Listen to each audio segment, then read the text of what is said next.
로마서 13장 11절부터 14절 말씀을 보겠습니다.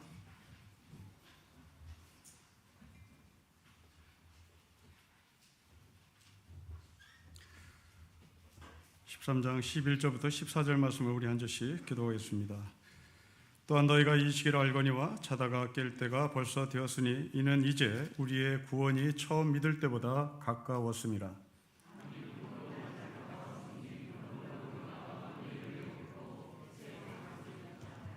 낮에와 같이 단정히 행하고 방탕하거나 술 취하지 말며 음란하거나 호색하지 말며 다투거나 시기하지 말고 오직 주 예수 그리스도로 옷 입고 정욕을 위하여 육신의 일을 도모하지 말라.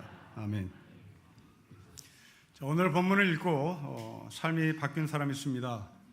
어거스틴이라는 사람입니다. 우리는 흔히 어거스틴의 어머니 모니카가 아들을 위해서 기도해서 이 사람이 회심했다라는 이야기로 알고 있습니다.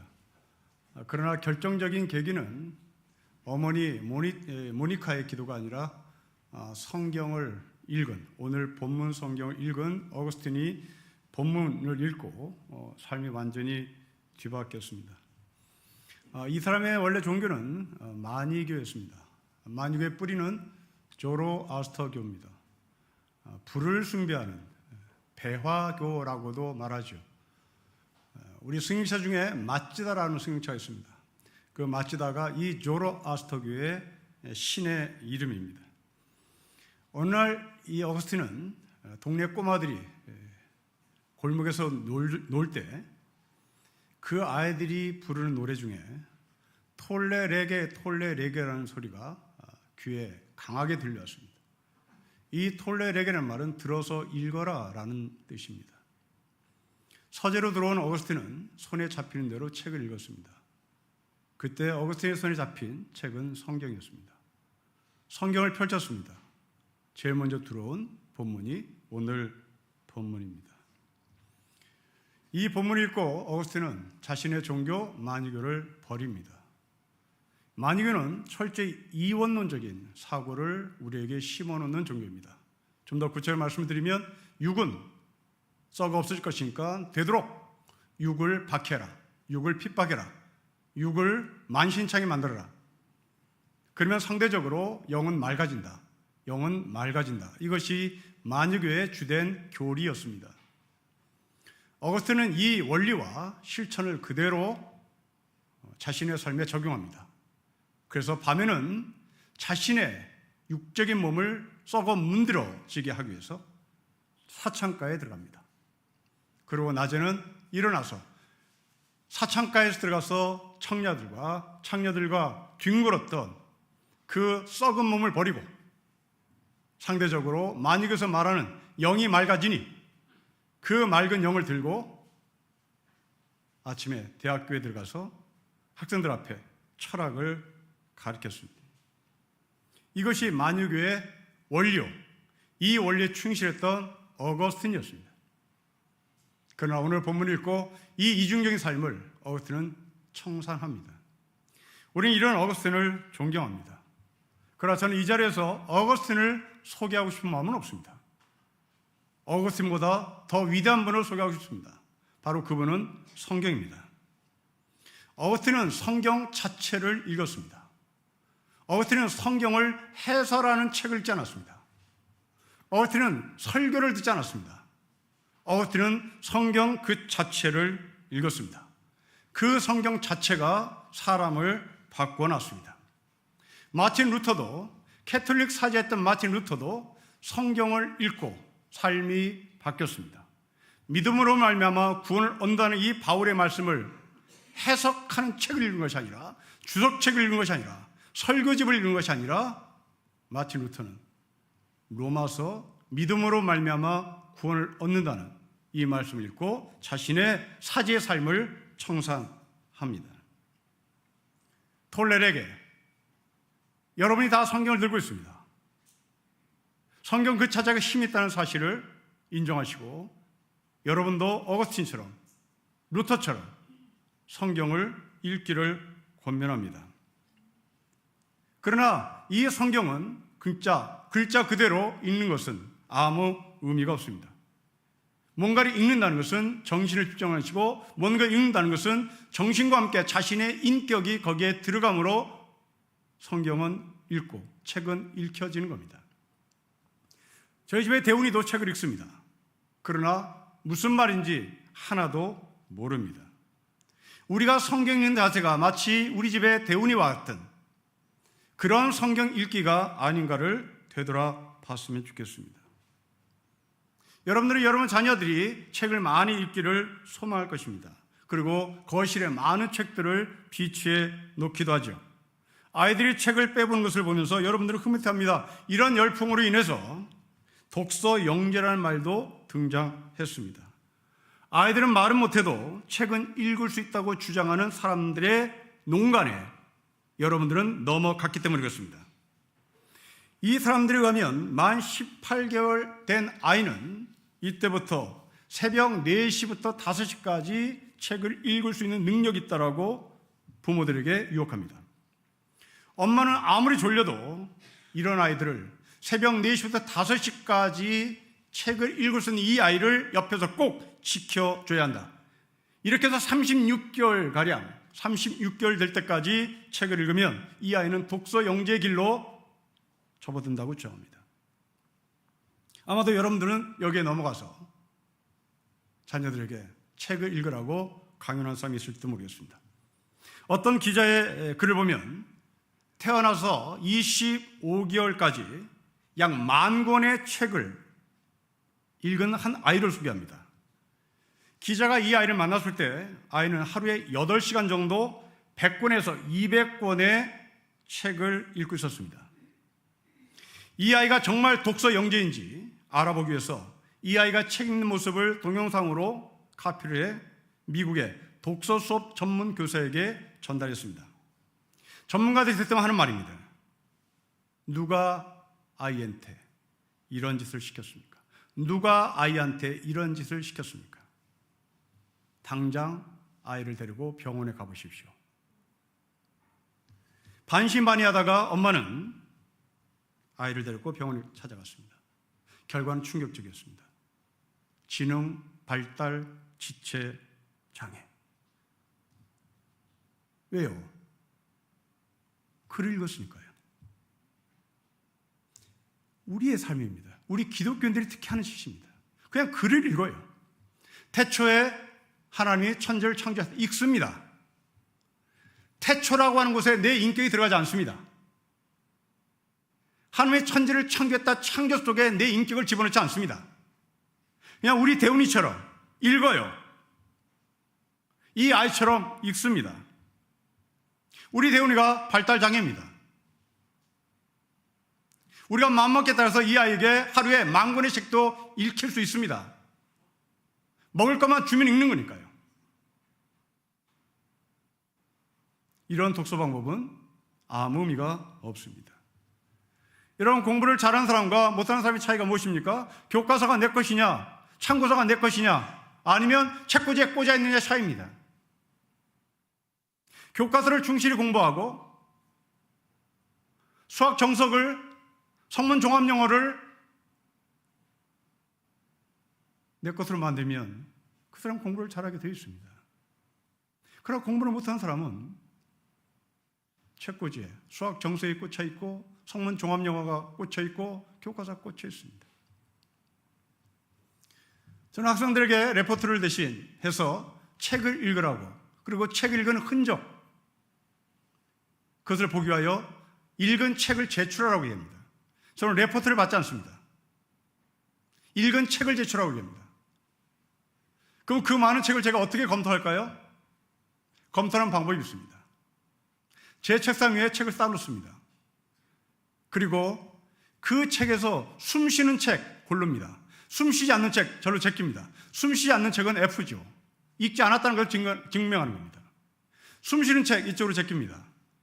그리고 거기서 다시 둘로 나눕니다. 때가 묻지 않은 숨 쉬는 책, 그것은 그냥 대훈이처럼 넘긴 겁니다. 그러나 정성스럽게 읽은 책, 페이지마다 때가 묻어 있습니다.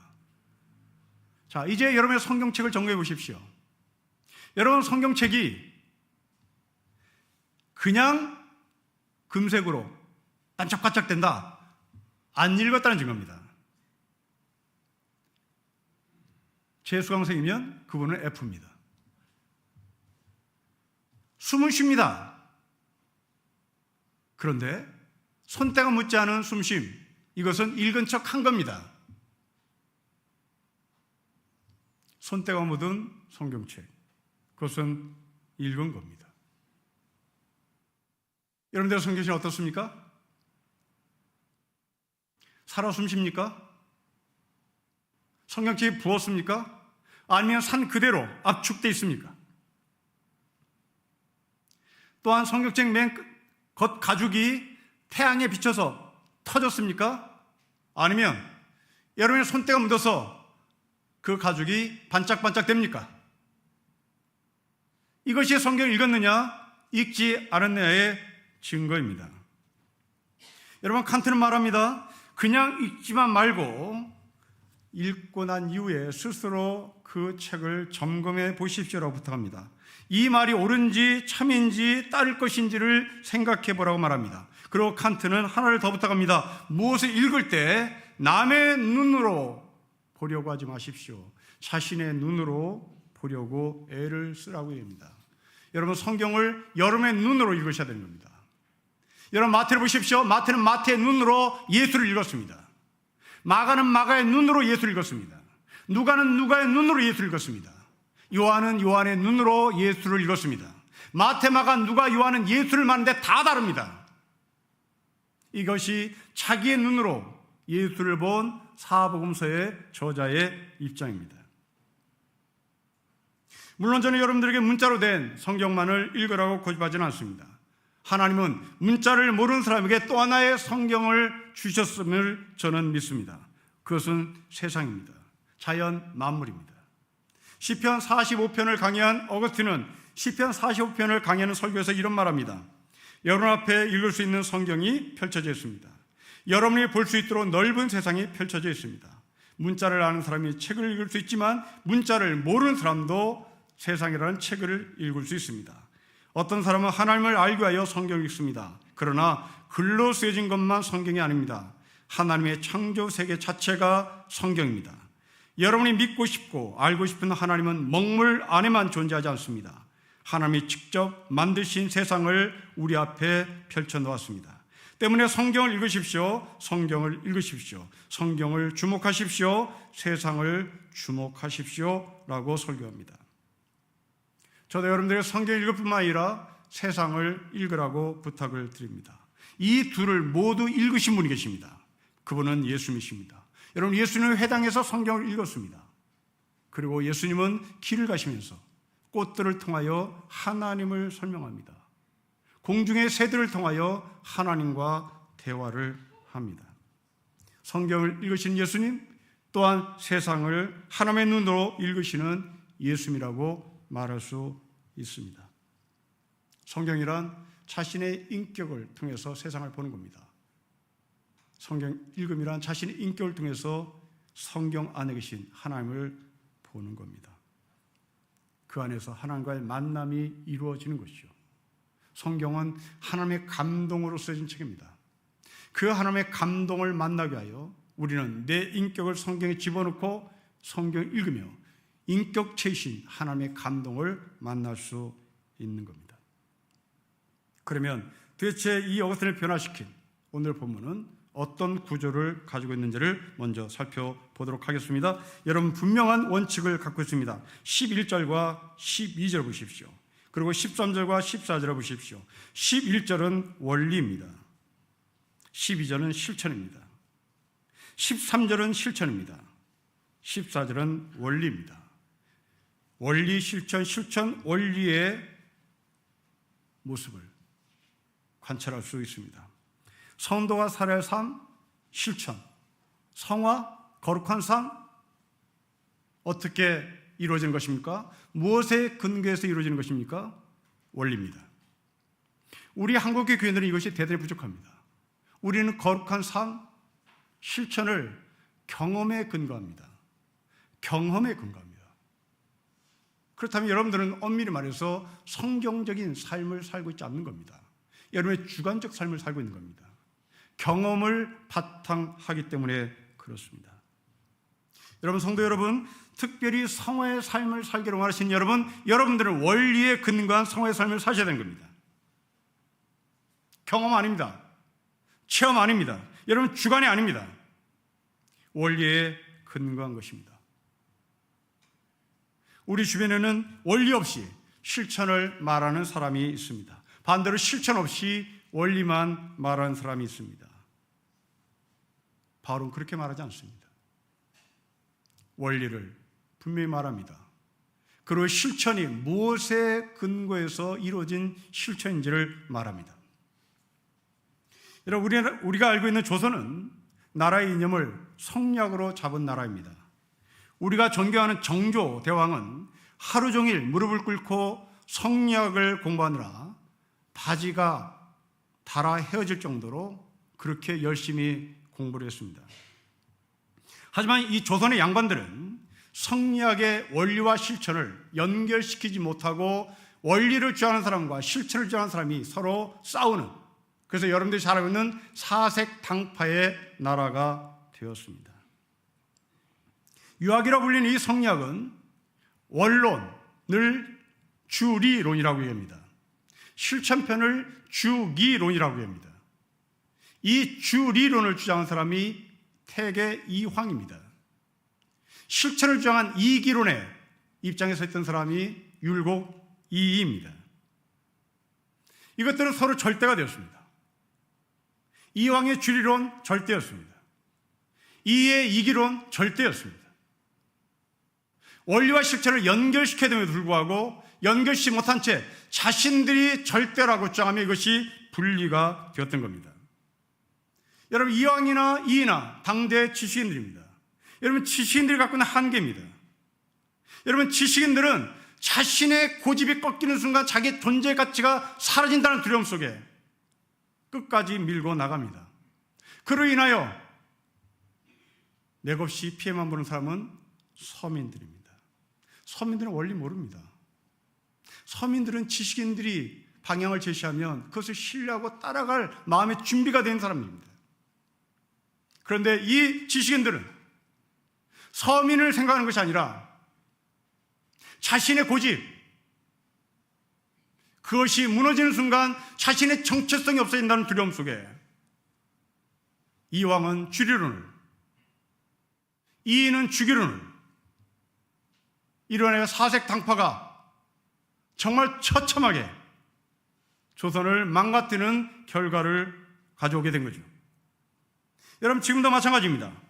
법을 알고 법대로 주장하는 사람들 대부분 지식인들입니다. 일반 서민들은 법 몰라요. 여러분, 바울은 예수님을 만나기 전에 법에 충실했던 사람들입니다. 법대로를 주장했던 사람입니다. 당시 바울은 최대의 지식인이었습니다.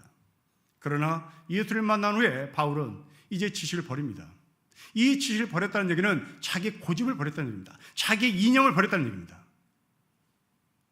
그리고 자기와 이념을 같이 하지 않는 이방 사람의 문화를 흡수합니다. 이방 사람의 문화를 흡수해 그 복음을 실천한 것으로 연결시킵니다. 예수를 만나기 전까지 어거스틴은 만유교의 원리에 충실했습니다. 만유교의 원리는 자신의 몸을 학대하면 학대할수록 영이 살아난다는 주장이었습니다.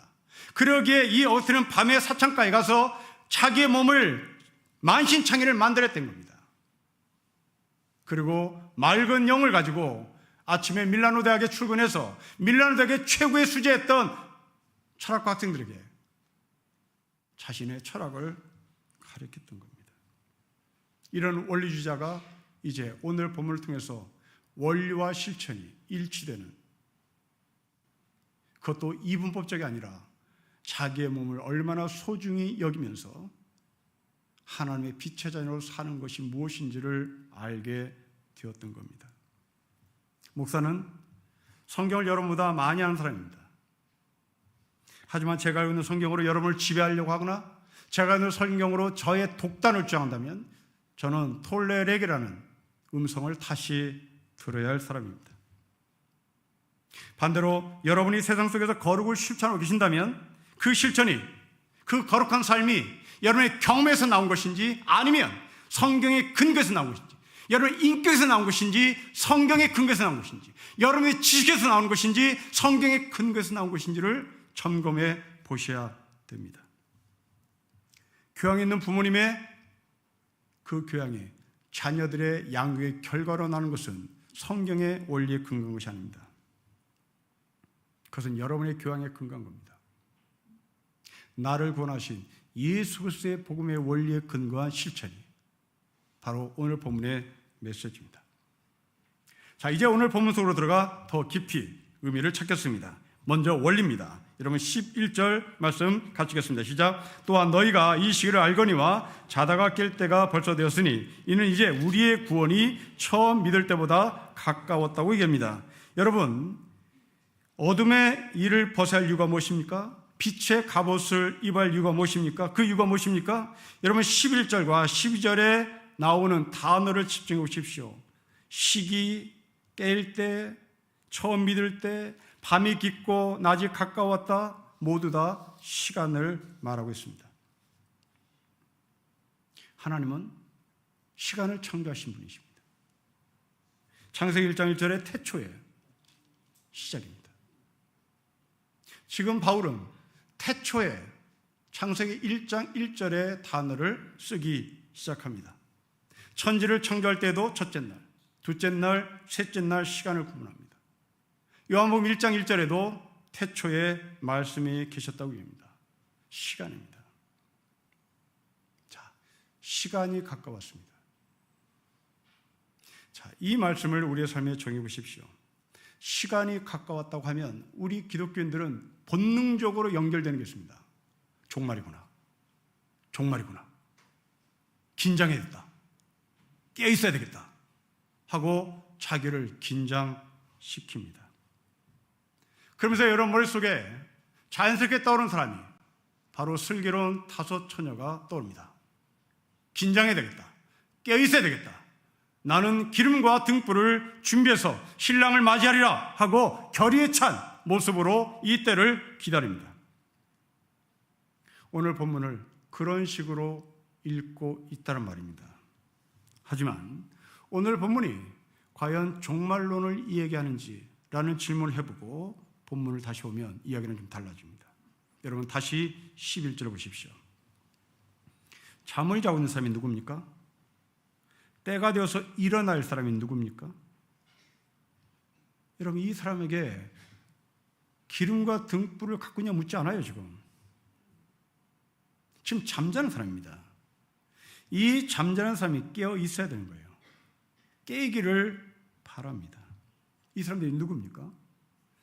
다시 2000년 전 로마 교회 안으로 들어가 보십시오.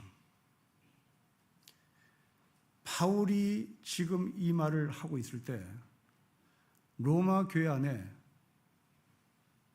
예배 시간에 졸고 있거나 잠자고 있는 사람이 있었다는 얘기입니다. 그런데 이 사람이 교회 와서 잠을 자는 한이 있더라도 절대로 교회를 빠지지 않아요. 절대로 예배를 빠지지 않습니다.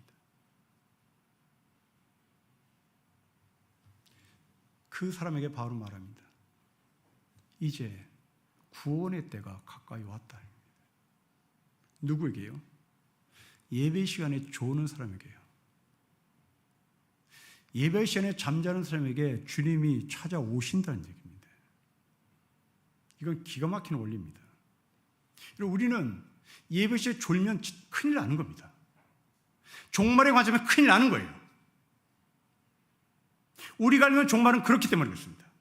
우리가 알는 종말은 긴장이에요. 우리가 알고 있는 종말은 혼나는 겁니다. 그래서 눈 부릅뜨고 깨어 있어야 되는 겁니다. 그런데 바울은 말합니다. 바울이 말하는 종말은 졸고 있니? 내가 찾아간다. 내가 조는 네 옆에 간다. 내가 너를 깨운다.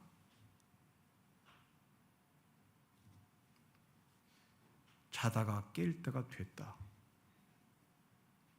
긴장이 아니라 나를 찾아오시는 하나님으로 바울은 소개한 겁니다. 오늘도 예배 시간에 어쩔 수 없이 주무신 분이 계시겠죠. 하나님의 이름을 걸고 맹세합니다. 하나님이 여러분을 절대 버리지 않습니다. 오히려 찾아오십니다. 오히려 여러분 곁에 오셔서 여러분을 깨웁니다. 나 왔다고.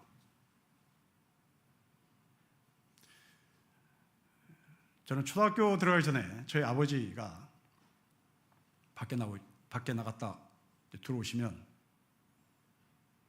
그때는 식빵을, 제 또래 분들은 기억할지 모르겠는데 식빵을 식빵이라고 말하지 않았습니다. 일본식 발음을 했어요. 쇼빵이었습니다. 쇼빵. 저희 아버지가 밤늦게 들어오실 때 잠자는 저를 깨웠습니다. 쇼빵 사왔다고. 지금 그 얘기입니다.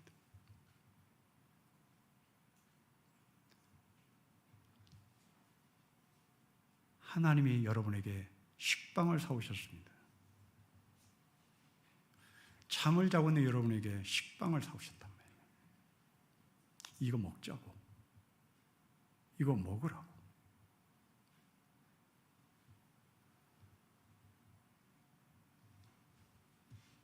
부인의 성화에 못 이겨서 교회를 다니게 된 한 남자의 간증입니다.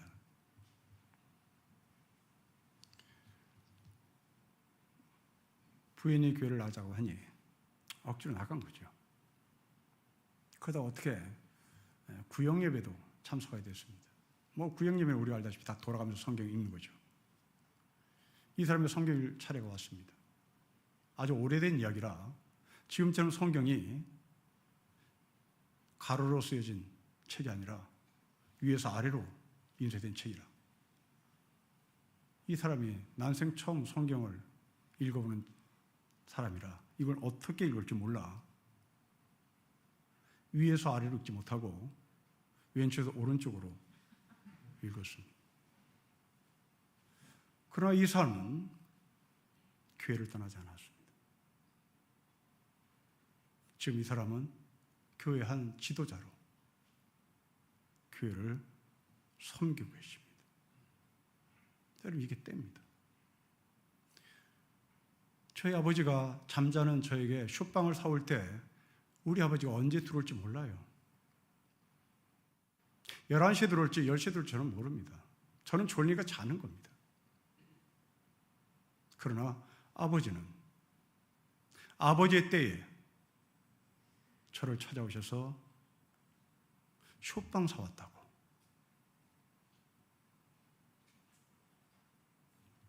저를 깨우십니다. 시간 안에 계신 하나님. 아니, 시간 안에만 계시는 하나님이 아니라 시간 안에서 나를 찾아오시는 하나님. 그게 종말입니다. 여러분, 종말을 무서움, 긴장, 심판, 그 의미를 뛰어넘어 나를 찾아오시는 하나님. 졸고 있을 때 내 옆에 찾아서 나를 깨우시는 하나님으로 보시면 좋겠습니다. 여러분, 우리가 사는 인생이라는 것은 시간 안에서의 삶입니다. 그러나 이 시간 안에서 사는 우리에게 하나님은 바울을 통하여 위대한 메시지를 전하는데 그 시간 속에 하나님이 계시다는 겁니다. 시간 밖에 하나님이 계시는 것이 아니라 시간 안에, 역사 안에 하나님이 계십니다. 여러분이 그 시간을 낭비하든지 그 시간을 성실히 살든지 상관없이 그 시간에는 여전히 하나님은 존재하는 거죠.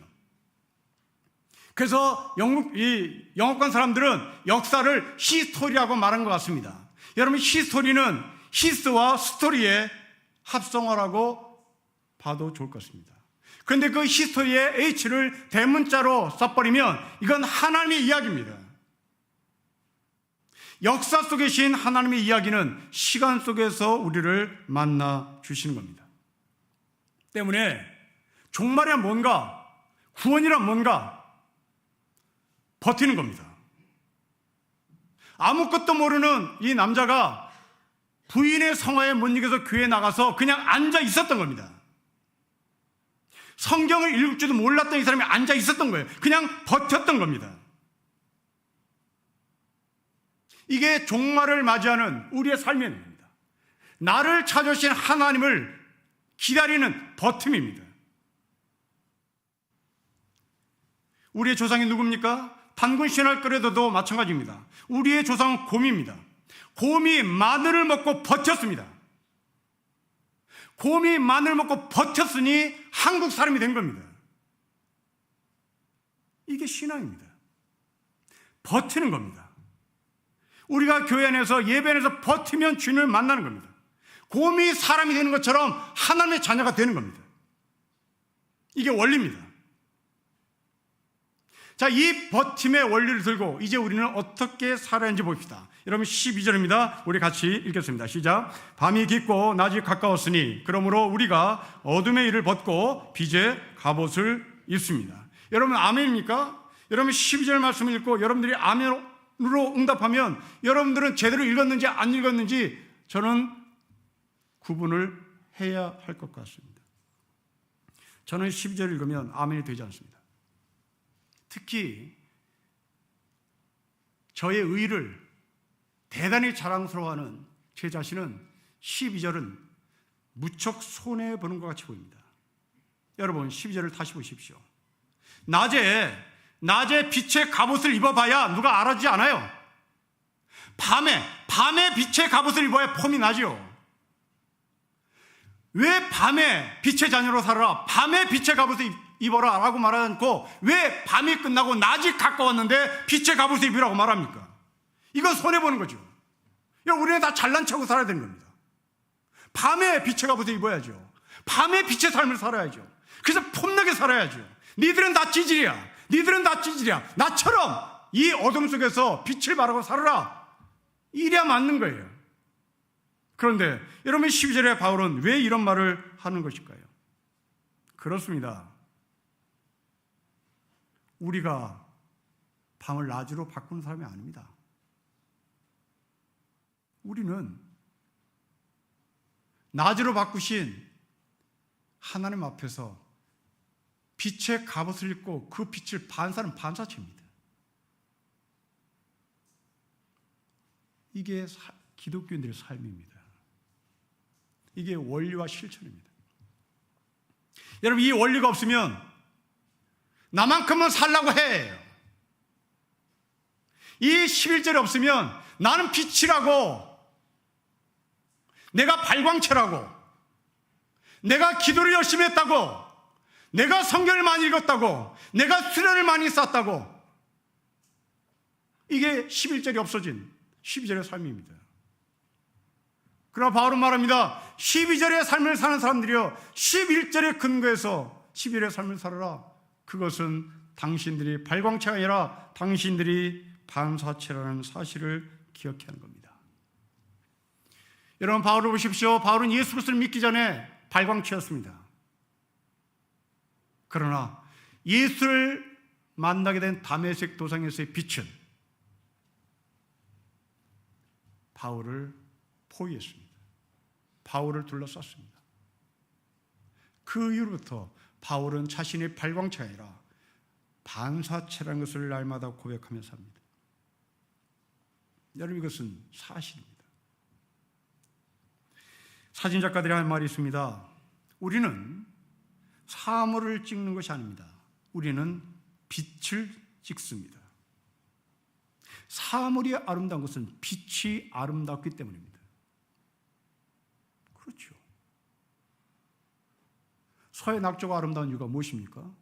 서해 낙조가 아름다운 것은 서해가 아름다운 것이 아니라 낙조가 아름답기 때문에 그런 겁니다. 빛이 아름답기 때문에 그런 겁니다. 서해 바다가 아름다운 게 아니에요. 서해 바다가 아름다운 것은 바다 자체가 아름다운 것이 아니라 바다, 빛이 아름답기 때문에 그렇습니다. 우리 인생도 이 빛이 없느냐, 있느냐에 따라 완전히 달라집니다. 여러분 발광체입니까? 여러분 반사체입니까? 여러분들 바다에 떠는 그냥 섬입니까? 아니면 빛을 반사해서 아침과 점심과 저녁이 달라지는 섬입니까? 이런 바다 그 자체입니까? 아니면 아침, 점심, 저녁에 따라서 바다 색깔이 바뀌는 반사체입니까? 우리의 인생은 아무리 뜯어봐도 발광체가 될 수 없습니다. 우리는 반사체일 뿐입니다. 발광체는 하나님이십니다.